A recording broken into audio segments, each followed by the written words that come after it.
सभी साथियों को जय हिंद। मैं आपका साथी डॉक्टर अशोक शर्मा एक बार फिर से आप सभी विनर्स के साथ। आप लोगों के लिए एक अच्छी खबर है। मुझे पूरा विश्वास है कि इस बात की जानकारी अब तक आपको हो गई है कि आरपीएससी ने स्कूल लेक्चरर के पदों के लिए 2200 पदों के लिए विज्ञप्ति जारी की है। तो आज के इस सेशन में हम आपको जिन बातों की जानकारी होनी चाहिए उन सब पे चर्चा करेंगे। कुल 2200 पदों के लिए विज्ञप्ति जारी हुई है और उसमें इंग्लिश के 325 पद हैं।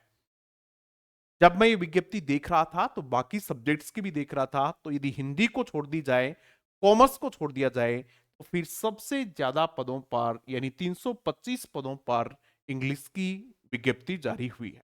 तो मुझे लगता है कि 2200 पदों में इंग्लिश के लिए ये शानदार पद हैं। कब फॉर्म भरे जाएंगे, कौन कौन फॉर्म भर सकते हैं, उस बात की चर्चा कर लेते हैं। वे जानकारी जो आपको होनी चाहिए वो मैं फटाफट आपको यहां बता देता हूं। बाकी विज्ञप्ति जो मैंने है ये टेलीग्राम चैनल पे भेज दी है, आपने पढ़ भी ली होगी, नहीं पढ़ी हो तब भी मेरी ये राय है कि आपको इसका एक एक वर्ड पढ़ना चाहिए, ठीक ढंग से इसको पढ़नी चाहिए। कितने पदों पर भर्ती है इंग्लिश की 325 पदों पर भर्ती है। पहली बात जो आपको जाननी चाहिए वो ये है कि इंग्लिश की 325 पदों पर भर्ती है। कब से फॉर्म भरे जाएंगे?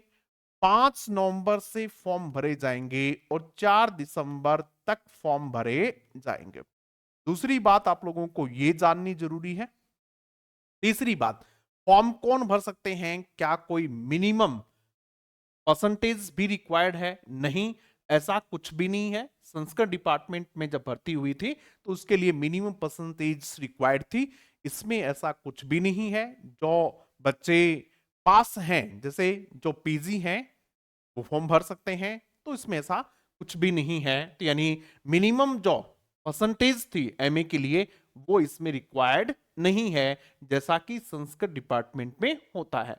वे कैंडिडेट्स जो बीएड किए हुए हैं और एमए फाइनल ईयर की एग्जाम देना चाह रहे हैं, यानी दे रहे हैं, अपीयर हैं, जिनका इस बार एमए फाइनल ईयर है, वो भी फॉर्म भर सकते हैं। जिन्होंने एमए किया हुआ है, बीएड सेकंड ईयर है, वो भी फॉर्म भर सकते हैं। ये भी क्लियर हो गई बात। और तीसरी बात जो आप लोगों को इसमें जाननी चाहिए वो ये है कि क्या हर पेपर में 40% मार्क्स लाना अनिवार्य है? यही तो बातें आप लोगों को जानना है कि लाना जरूरी है क्या। हाँ, इस विज्ञप्ति में ऐसा लिखा हुआ है कि दोनों पेपर्स, कितने पेपर होने हैं आप जानते हैं? 2 पेपर होने हैं। फर्स्ट पेपर में 150 मार्क्स का पेपर होना है, दूसरा 300 मार्क का पेपर होना है। टोटल 450 मार्क्स का पेपर होना है। लेकिन आप लोगों को 150 के भी 40% मार्क्स लाने होंगे क्वालिफाई करने के लिए, और इसके भी मिनिमम 40% मार्क्स लाने होंगे। ये ही कुछ मोटी मोटी बातें थी जो आप लोगों को जाननी चाहिए इसमें। बाकी तो वही बातें हैं जो पुरानी विज्ञप्ति में होते हैं, आप जानते हैं। फिर भी मैं फटाफट एक बार आप लोगों के लिए बता देता हूं।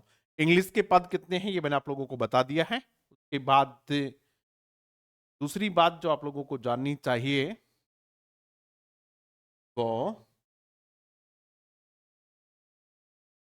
ये तो आप लोग जान गए हैं, लेकिन अब अपनी तैयारी में जुट जाएं, पूरी तरीके से मेहनत में लग जाएं। भर्तियों का दौर शुरू हो गया है। जल्दी आप लोगों को सेकेंड ग्रेड की भर्ती भी आने वाली है। तो वे अभ्यर्थी जो वेट कर रहे थे कि साहब भर्ती कब आएगी, भर्ती कब आएगी, तो भर्ती आ गई है, भर्ती आना शुरू हो गई है। इसलिए आप पे न्यूनतम आयु क्या होगी?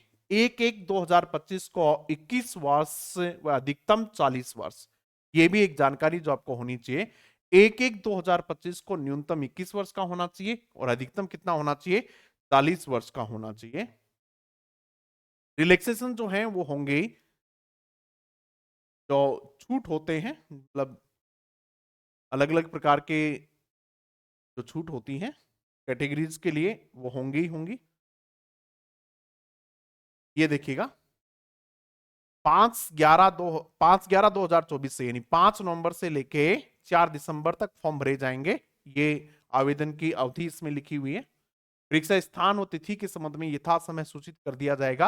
यानी परीक्षा कब होने वाली है ऐसा अभी तक कोई में दिया हुआ नहीं है, लेकिन आप तो ये मान के चलें कि आपकी जो भर्ती है अभी अक्टूबर नवंबर चल रहा है, आप ये मान के चलें कि जून जुलाई में भर्ती हो जानी चाहिए, उसी बात को आप लेके चलें तो उससे ज्यादा का समय आप अपने आप को नहीं दें। आप ये मान के चलें कि 6 महीने का समय हमें मिल रहा है और इस 6 महीने में हमें बहुत शानदार तरीके से अपनी तैयारी करनी है, आप यही मान के चलें। आप तो आज ही डिसाइड कर लो कि इस तारीख को मेरी परीक्षा होनी है, 6 महीने बाद का समय कि मुझे तो परीक्षा की तिथि कोई भी है, लेकिन मैं ये मान के चल रहा हूं इस तारीख तक मुझे अपने आप को बहुत अच्छे से प्रिपेयर कर लेना है। एक निश्चित डेट आप अपने आप को देंगे तब ज्यादा ठीक रहता है।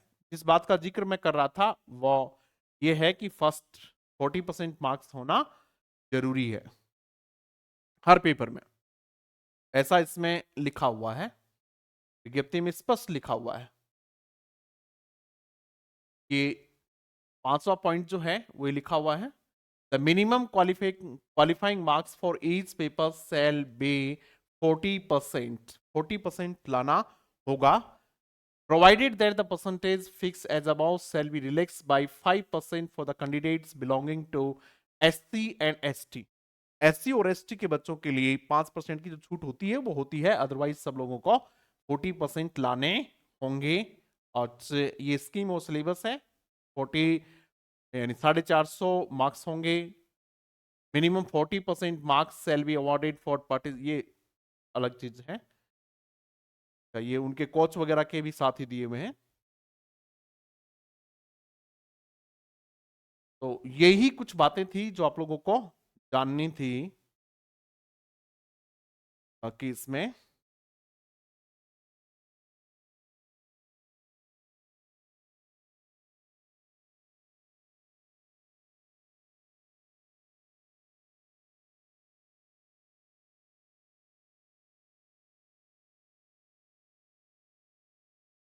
ये कुछ बातें थी जो आप लोगों को जाननी थी। और अब ज्यादा जानने की बात यही है कि तैयारी जो है वो अपनी बहुत शानदार तरीके से तैयारी करना शुरू कर दें। सूचनाएं आप लोगों को मिलती रहेंगी, लेकिन पढ़ने लिखने का काम आपके लिए कोई दूसरा आदमी नहीं कर सकता है, आपको वो करना है और वो आपको आज से ही शुरू कर देना चाहिए। Thank you.